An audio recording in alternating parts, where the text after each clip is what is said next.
ఇదేలే తరతరాల చరితం, జ్వలించే జీవితాల కథనం. పగేమో ప్రాణమయ్యేనా, ప్రేమలే దూరమయ్యేనా, నిరాశే నింగికెగసేనా, ఆశలే రాలిపోయేనా.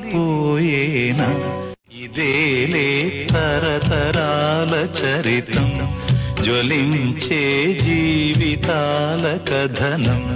పగేమో ప్రాణమయ్యేనా, ప్రేమలే దూరమయ్యేనా, నిరాశే నింగికెగసేనా, ఆశలే రాలిపోయేనా. ఇదేలే తరతరాల చరితం, జ్వలించే